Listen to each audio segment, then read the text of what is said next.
Kinilala po ng Nikkei COVID-19 Recovery Index ang atin ginagawang pandemic response at mula panghuli sa listahan ng 121 na bansa noong nakaraang taon, higit na malaking hakbang ang inusad ng Pilipinas na ngayon ay nasa 33rd na po ang rank natin at ating nga pong nilagpasan ang listahan. Sa listahan ang Switzerland, ang Israel, Japan, Malaysia, Singapore, United Kingdom, Canada, Australia at marami pang ibang mga mas mayayaman at mauunlad na mga bansa, Mr. President. At dahil sa atin masigasig na bakunahan at masugid na pagsunod sa minimum public health standards sa inyo pong halos linggo-linggong pagbibigay paalala sa ating pong mga kababayan, kanya napakamaganda po ng ating compliance sa mask and other public health measures. In fact, Mr. President, ang Johns Hopkins University nagsagawa po ng kanilang survey from September 2021 to April 2022 na ang range po ng masking compliance ng Pilipino ay from 91 to 96%, Mr. President. So talagang malaking bagay ang ating pong disiplinadong pagsunod sa ating pong mask mandate. So ilan pa sa mga pamantayan tinignan ng Nikkei COVID-19 Recovery Index ang ating pong patuloy na mababang kaso ng COVID at ang mababa din po ang ating mortality rate. Next slide. Ang konting detalye lang po, papunta naman tayo sa report sa ano ba ang ginawa ng DOH patungkol po sa phreatic eruption of Mount Bulusan. At base po sa datos ng DOH, as of 6 a.m. ng ngayon araw, mayroon pong 2,784 na individual ang naapektuhan ng mga bayan ng Cuban, Kasiguran, Irosin, Sursogon. Sa bilang na ito ay meron pong 47 pamilya o 173 individual ang nananatili sa Barangay Tughan Evacuation Center, Cuban.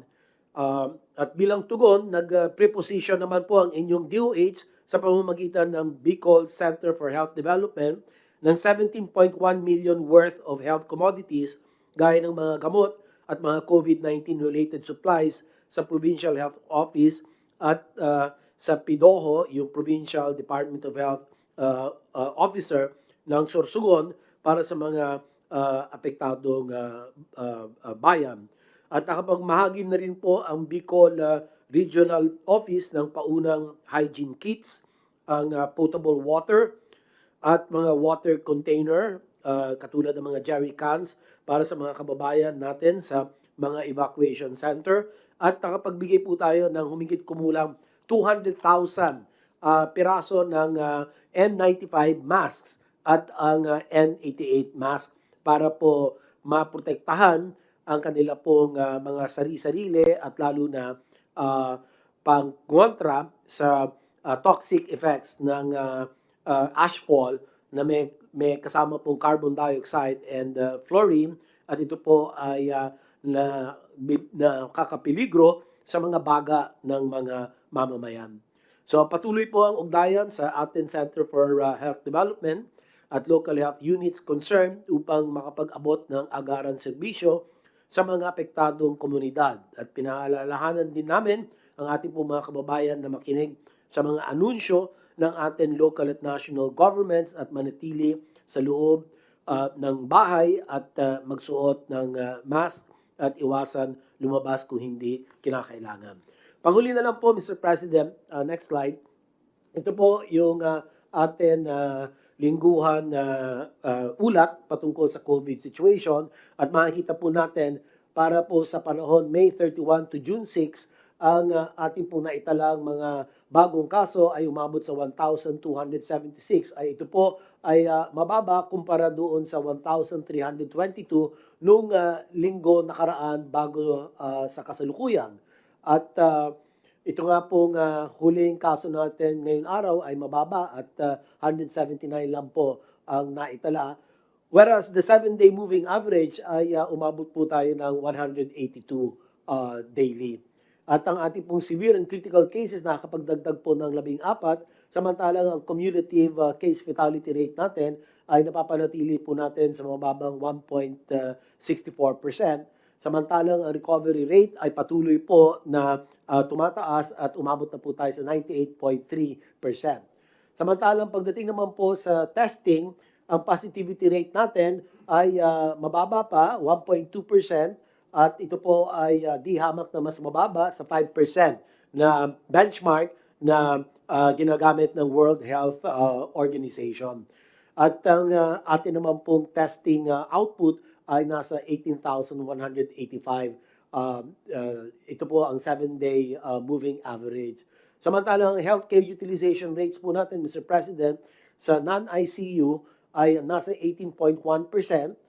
At ang ICU bed utilization ay mababa din, 14.7%. Samantalang ang ating severe and critical admissions ay umabot ng 599. Ang katumbas po nito ay 11% out of the 5,420 total admissions.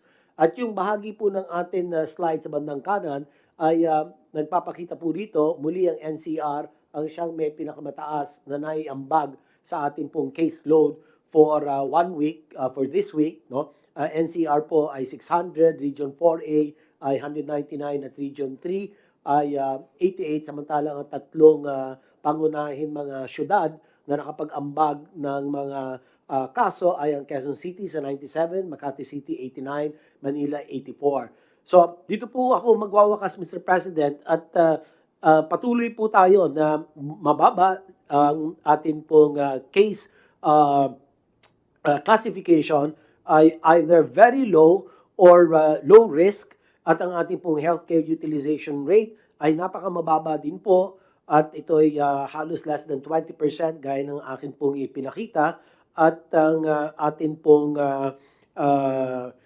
vaccination rate kagaya po ng na bigyan diin ni Secretary Galvez ay umabot na po tayo sa almost 70 million ng mga Pilipino na kumpleto na po ang kanilang bakuna. Ang katumbas po nito ay 77% of the 90 million target population, but this is equivalent to about 90% if our original target is to be used as our denominator, which is 77 million. So kung 70 million po, over 77 million, that's roughly about 90% of our original target, Mr. President. And all of these have in fact contributed to our substantive improvement in our Nikkei COVID-19 Recovery Index. At nakakatuwa nga po, Mr. President, ang ganda-ganda na po ng atin mga resulta, at talaga naman nagbunga ang inyo pong ang napakamalaking suporta sa Interagency Task Force, at dahil po dito nakapag-issue po ng almost 200 na mga policy issuances and resolutions na sila naman po ang naging batayan o basihan para po sa pagsasakatuparan ng ating po mga protocols and guidelines doon po sa prevent, detect, isolate, treat, reintegrate, vaccination strategy, Mr. President. And in fact, nakakatuwa nga po ang WHO noong May, last week ng April, not May but April, sabi nila, ang projection nila, Mr. President, ang Pilipinas daw magkakaroon ng 300,000 active cases after the elections. And today, our active cases are only 2,400 plus. So this is really a far cry from the projections that were made by different groups, no? So we've proven them wrong, that our interventions have all been very effective, and that is why our people have been benefited by the very sound policies of your administration, Mr. President. And we hope that the next administration will build on the gains of your administration, and I think that they will be fortunate because your guidance, your stewardship of the IATF, Mr. President, has really yielded very solid and concrete, tangible results, Mr. President. Yun lang po. Thank you, sir. Secretary Doki. I'd like to hear about the state of our cooperatives here in our country. Thank you, Mr. President.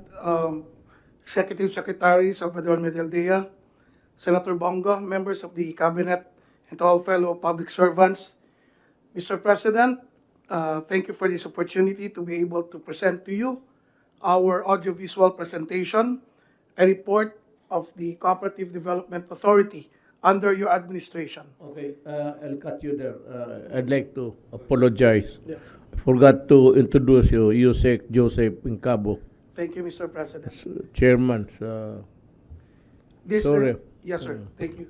Encapsulating the last 6 years of your administration, our accomplishments from 2016 to 2022. I hope you will appreciate this one, gentlemen. Yes. Please play.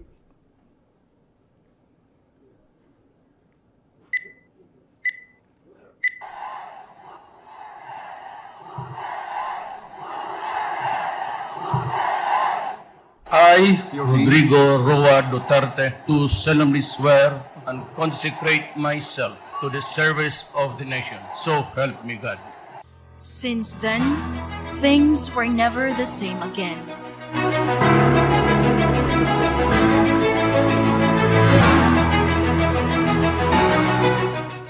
Nation building, for all the strides and struggles we have made, is an unfinished business. And even as we start to reap the fruits of economic and social political reforms, our people would always deserve more, as they look upon leaders from the government and from cooperatives to lead and move them forward. With the formulation of the 2018-2022 Philippine Cooperative Development Plan, the CDA's complementary blueprint to the new administration's 10-point socio-economic agenda was created. In 2019, Republic Act 11364, or the CDA Charter of 2019, was enacted to strengthen the authority. This report encapsulates the accomplishments of the CDA from July 2016 to the present through its developmental and regulatory programs. Streamlining and simplification of processes and reportorial requirements, with the full automation of the registration of cooperatives process from 10 days to 6 days.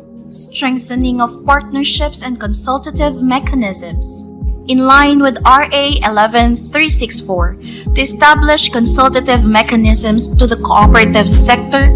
The authority has recognized 97 regional clustered organizations, 6 sectoral apex organizations, and the National Alliance of Cooperatives. The Gawad Parangal. The Gawad Parangal is the CDA's award and recognition program for exemplary cooperatives that showcase their best practices, programs, and good governance. CDA listens as the new administration under President Rodrigo Duterte opens its doors to listening to the needs of the nation. CDA launched a new program dubbed as CDA Listens. CDA Biyaheng Kooperatiba Caravan. In 2021, 5,364 attendees joined in 25 legs of this caravan that aims to reach out to cooperatives where they are informed of the programs and services of the authority and their issues and concerns are heard. Co-ops e-Forum. As part of the information and advocacy program during the pandemic, the authority designed to continue sharing with the public relevant information about the CDA and the cooperatives by broadcasting 22 episodes via live streaming. Program on awards and incentives for service excellence. Good evening. Welcome to CDA Praise. In line with the Civil Service Commission's aim to recognize employees for their exemplary performance in the government, the CDA staged the first ever praise in March 2022. And the CDA praise goes to focusing on the 75.34% of the reporting cooperatives, the agency implemented the following initiatives and partnership projects. Hand-holding program for micro and small cooperatives. Under this program, CDA was able to provide 8,820 trainings to 49,288 cooperatives. The Co-op Kapatid Program, in support with the biyaya ng pagbabago tungo sa masagana at matiwasay na buhay Pilipino of the President, 200 small brother cooperatives were helped by 136 big brother cooperatives. CDA TESDA Partnership. The Cooperative Development and Management Level 4 course is designed to enhance the knowledge, skills, and attitudes of cooperative members. Since 2017, 272 indigenous peoples, internally displaced persons, including MILF combatants, benefited from the Cooplership program. CDA and partnership with educational institutions. CDA partnered with PUP, Ateneo, and LaSalle, specializing in cooperative education, internship, and cooperative law. CDA Filmec Partnership. 743 farmer cooperatives have been trained in the CDA Filmec Partnership. Kadiwa ni Ani at Kita. Supporting the Department of Agriculture's call for food security, CDA facilitated the participation of 28 cooperatives in marketing their agricultural products in high consumer demand areas, particularly among the low-income families. It also endorsed 17 cooperatives in NCR for the Agribusiness Meat Express. CDA and the Department of Agrarian Reform Partnership. The CDA and DAR implemented a collaborative project to capacitate 1,066 agrarian reform cooperatives. 77 cooperatives were also rehabilitated and 62 were assisted in their registration. CDA DTI collaboration. The Co-op Seed is a holistic capacity building project that promotes the sustainability of micro and small cooperatives through good cooperative governance, management, and regulatory compliance. Marawi rehabilitation through cooperativism. Internally displaced persons who are members of qualified cooperatives were provided business and livelihood assistance. As of December 2018, the project surpassed its initial target, reaching 103 beneficiaries, translated to 7,277 individual member coverage. ASEDAC. In September 2021, the Philippines hosted the 27th ASEAN Center for the Development of Agricultural Cooperatives Board meeting. The 10 ASEAN member states joined the forum and discussed the progress of cooperation projects under the Plan of Action for the ASEAN Cooperation. CDA Polo OWA Partnership. CDA and Polo OWA partnered to provide orientation on cooperatives to the OFWs as part of the reintegration program into society once they return to the Philippines. Application Programming Interface with the Davao City Cooperative Development Office. This application provides data access from Davao City CCDO to the CDA Head Office database. Davao City CCDO provided a list of dataset requirements, and the CDA Head Office worked on the API implementation. The agency developed the Cooperative Business Matching Information System, a database aimed for business matching, with the cooperatives giving them the opportunity to export their products through e-commerce.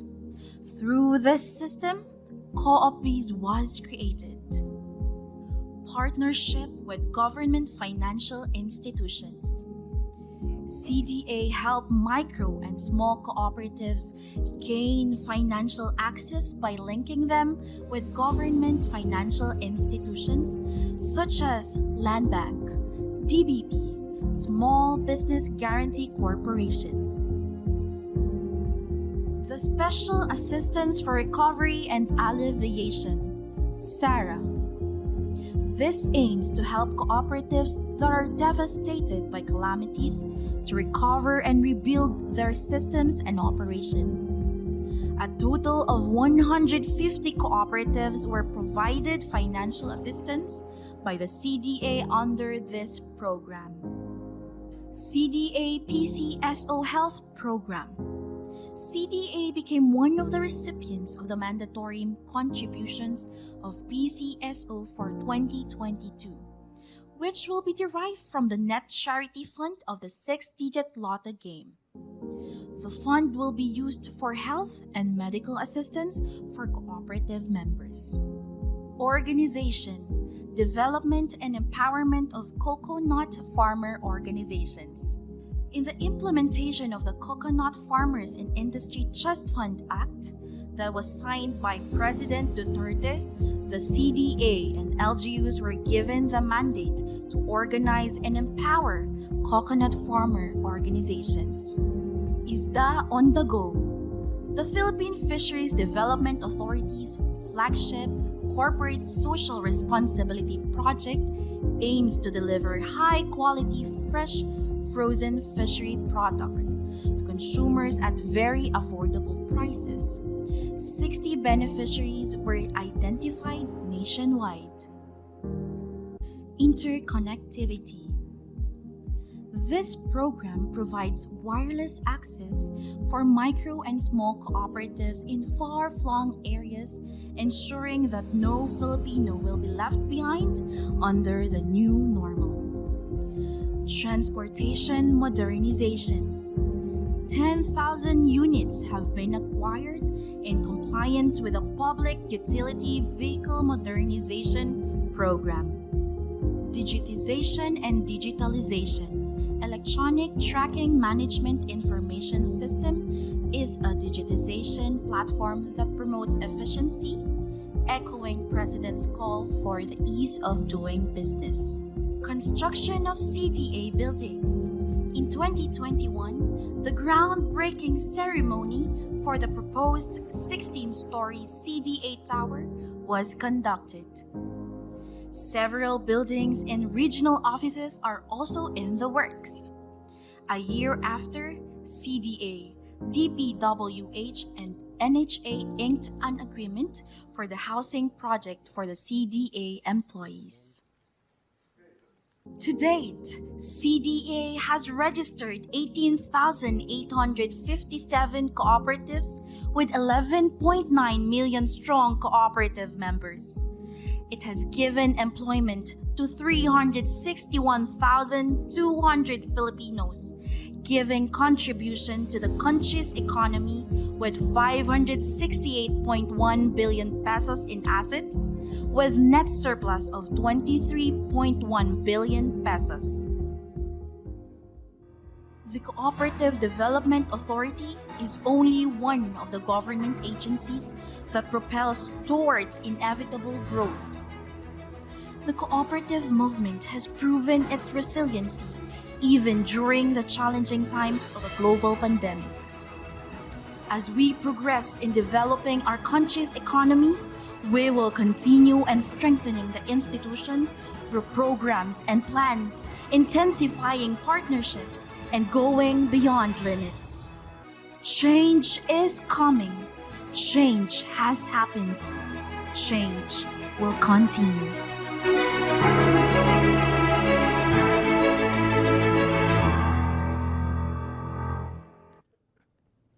Mr. President, in closing, coming from your directive, we'd like to thank you for giving the CDA a boost to improve our services rendered to the cooperative sector. And we assure you, Mr. President, that the CDA will work harder, not only to remember your legacy, but our commitment to the Filipino people. Daghang salamat, sir. In response, I would like to say this actually. Whatever little improvement that we have made on the lives of our countrymen, basi gaano kaliit, yung malaki na dumating, mas maganda. Pero kung nakatulong tayo, even how little or meager it was, medyo kontento ako. I'm happy that the agencies working under me were really working for the benefit of the people. Maraming salamat po sa inyo. Daghang salamat, sir. And I guess wala namang, there's no more in the program. Undersecretary Incabo is the last speaker.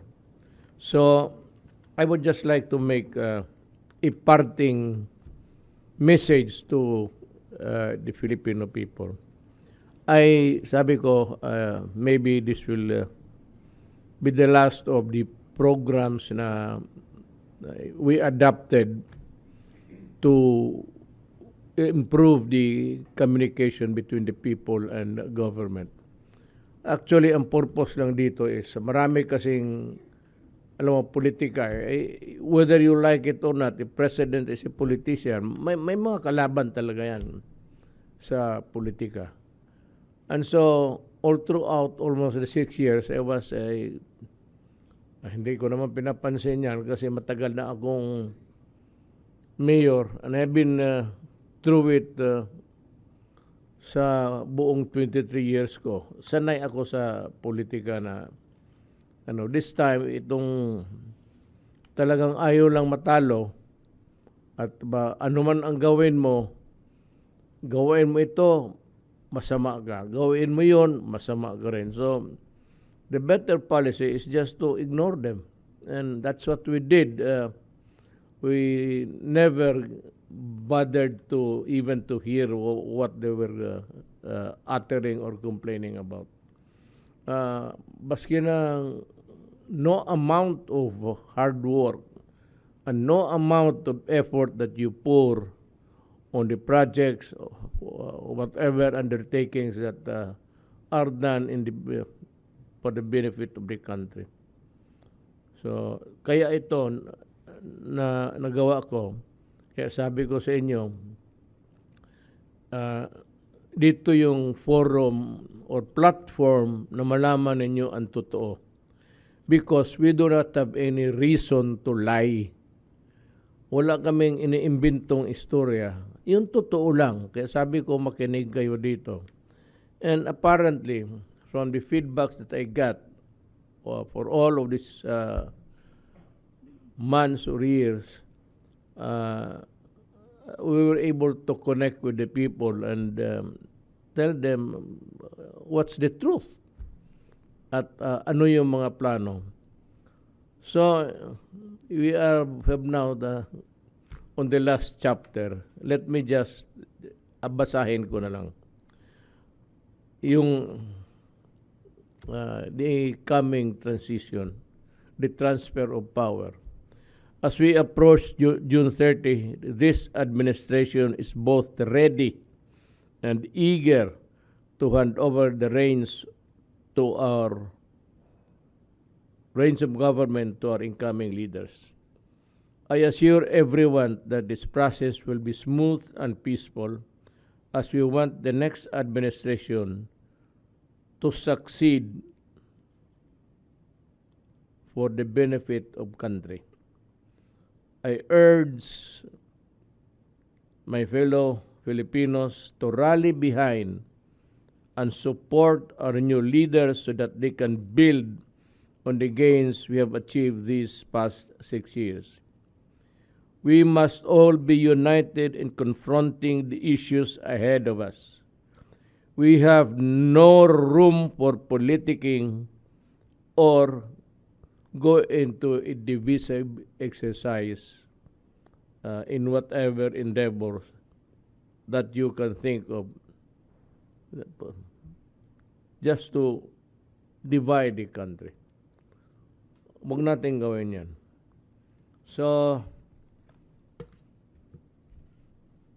various challenges, both natural and man-made, also continue to test our resolve as a nation and a people. Let us continue to unite and show compassion with one another so we may overcome all of these challenges.